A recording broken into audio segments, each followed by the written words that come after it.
Bueno, ahora lo que vamos a ver es el efecto de la ingesta sobre la secreción ácida. La curva marrón oscura muestra el volumen de nutrientes ingeridos. La ingestión de nutrientes, que se ve aquí, que va aumentando, causa un descenso significativo en la concentración del ácido presente en el estómago. Aquí se ve en marrón oscuro. Pero la curva verde nos muestra en el periodo de ingesta la secreción de protones aumenta considerablemente. El descenso de la curva marrón oscura muestra el abandono del quimoácido desde el estómago al duodeno, y se observa que cuando este va descendiendo, el abandono del quimoácido al duodeno desde el estómago, la secreción de ácido, los niveles que van aumentando, corresponde también al aumento de la curva marrón clara, que nos está diciendo la concentración de protones que hay en el estómago que va aumentando. Cuando el quimoácido abandona totalmente el estómago, o los niveles son muy bajos, podemos ver que la concentración de protones en el estómago iguala a los niveles previos a la ingesta. Una de las conclusiones que podemos sacar de estas curvas es que el alimento en el estómago actúa como un buffer, neutralizando la concentración de protones o el ácido presente en el estómago. En la fase cefálica, estímulos sensoriales previos a la llegada de los nutrientes al estómago activan el núcleo motor dorsal del vago en el tronco del encéfalo, por lo que el nervio vago envía señales vía acetilcolina al estómago, activando la secreción ácida directamente en las células parietales e indirectamente activando las células tipo enterocromafines y la célula G e inhibiendo las células D. Los estímulos cefálicos pueden ser estímulos de aspecto, de olor y sabor de los alimentos que involucran neuronas superiores.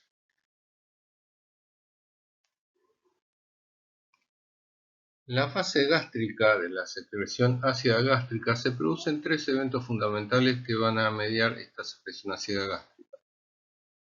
La primera es la presencia de alimentos en el estómago, en el cual produce una distensión gástrica, en el cual hay receptores por los cuales activan dos reflejos, un reflejo vagal y otro reflejo local de las neuronas entéricas, en el cual activan las células parietales, las células G y las células tipo heterocromafines, que no se ve aquí en la diapositiva. Por otra parte, la presencia de productos de la digestión proteica por las pepsinas, que son los péptidos y aminoácidos, estimulan la producción de gastrina por las células G. Y el tercer evento que va a condicionar la secreción de ácido clorhídrico es la activación de las células D, que esto ocurre cuando hay aumento de ácido clorhídrico, en el estómago, en el antro y también en el cuerpo. Estas células D producen somatostatina, que inhiben las células parietales, inhiben las células G e inhiben las células tipo enterocromafines, disminuyendo la secreción ácida gástrica. Bueno, ahora vamos a ver la fase intestinal de la secreción ácida gástrica, que en esta fase se produce entre un 5 o 10% de la secreción ácida gástrica total en la tercera fase, y de las dos fases es la más débil en el estímulo para la secreción ácida. Los productos de digestión que llegan al duodeno estimulan la producción de gastrina por células del duodeno, la célula G, que tienen un efecto similar a la gastrina estomacal en la estimulación de la secreción de las células parietales de ácido clorhídrico. También hay otras células enteroendocrinas que liberan hormonas llamadas enteroxíntinas, que no se sabe muy bien el origen y el tipo de células endocrinas que lo están promoviendo, pero las han agrupado como enteroxínticas. Y en tercera instancia, la absorción de aminoácidos en el intestino lleva mecanismos por los cuales las células parietales son estimuladas para la secreción de ácido clorhídrico. Los mecanismos aún no se conocen bien.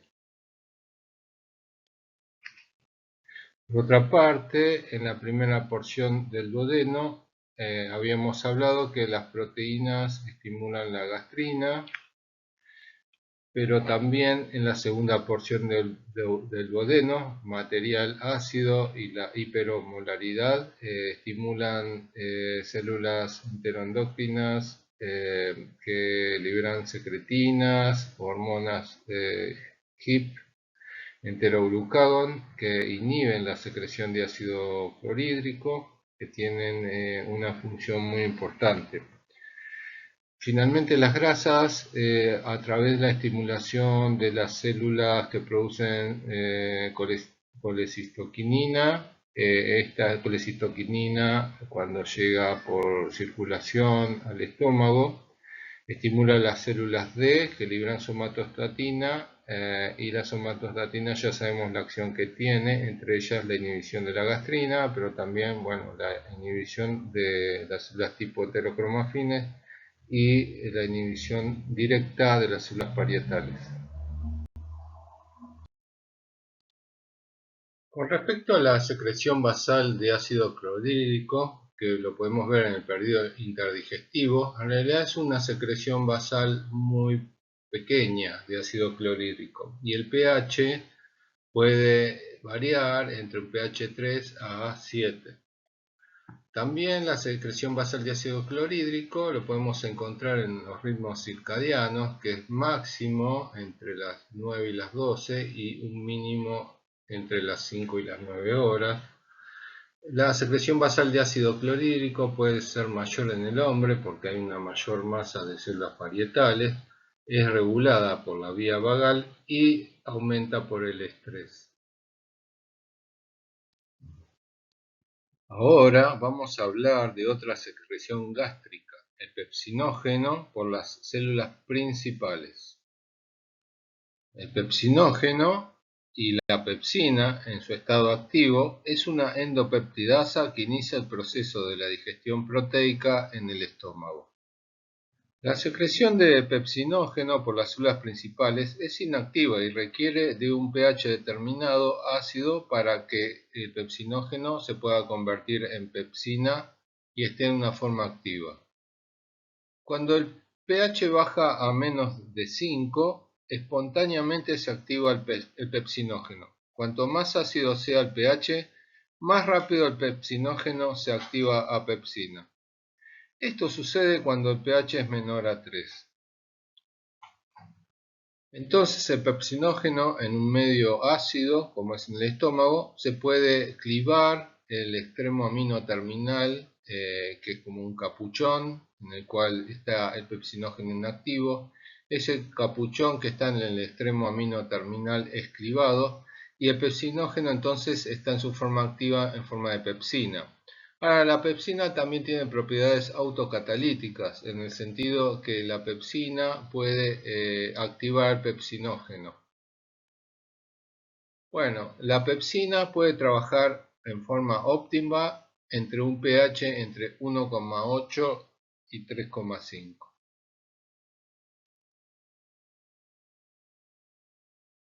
¿Cómo se regula la secreción del pepsinógeno?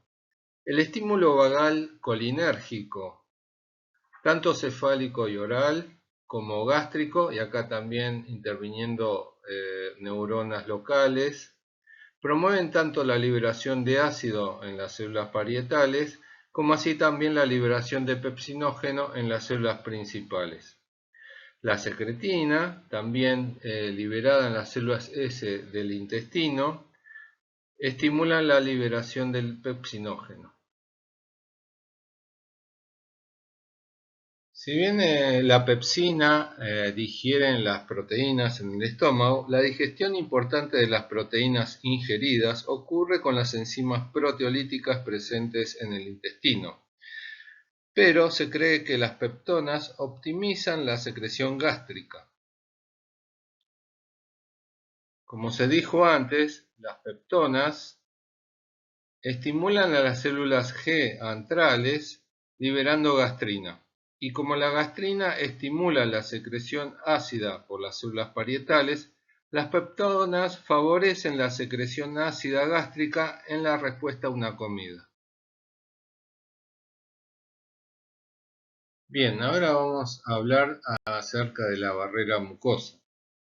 El moco o mucus y el bicarbonato protegen la superficie de la mucosa gástrica de la acidez y pepsinas. Esa protección es una verdadera barrera de mucosa gástrica que previene descoloraciones producidas por el contenido gástrico.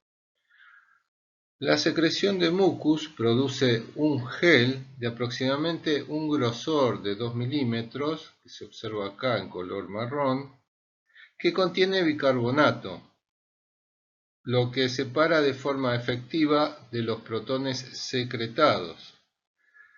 El entorno separado de la barrera mucosa, por lo tanto, contiene un pH igual a 2, proveniente de las secreciones ácidas de las células parietales, mientras que la superficie celular se mantiene en un pH 7, a pesar de las secreciones ácidas. Ahora vamos a ir un poco más en detalle acerca de la barrera mucosa gástrica. La capa de moco está compuesta por mucina, fosfolípidos, electrolitos y agua. La mucina es una glicoproteína de alto peso molecular.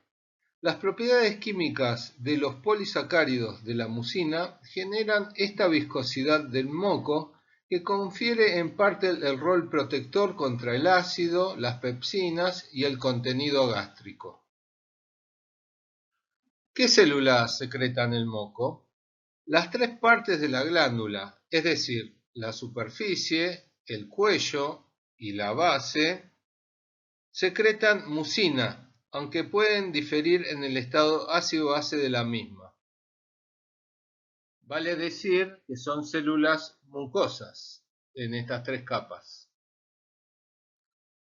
Como dijimos anteriormente, pero remarcamos nuevamente que la capa de gel mucosa protege contra sustancias dañinas como el ácido, las pepsinas, pero también ácido biliar proveniente de las secreciones biliares desde el duodeno, el etanol y también posibles escoriaciones de nutrientes.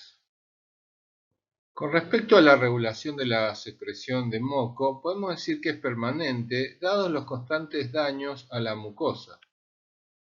Con respecto a la secreción de bicarbonato, esta ocurre en células mucosas de la superficie de la glándula.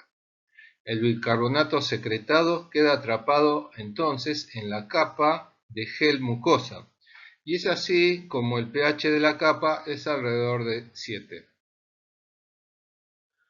¿Cuál es el origen del bicarbonato? Se propone que es extracelular y se transporta a la célula a través de un cotransporte sodio-bicarbonato en la membrana vasolateral que luego es liberado a la capa mucosa apical por mecanismos que no se conocen bien.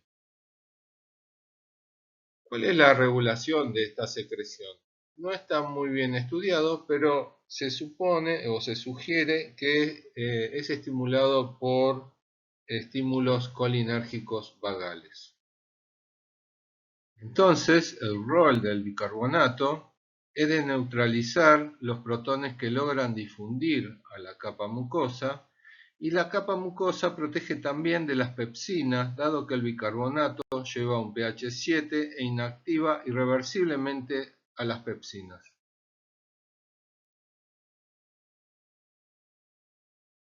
Entonces, la barrera de la mucosa gástrica la constituyen cierta impermeabilidad al ácido en la membrana apical y las uniones estrechas de las células epiteliales que componen las glándulas gástricas.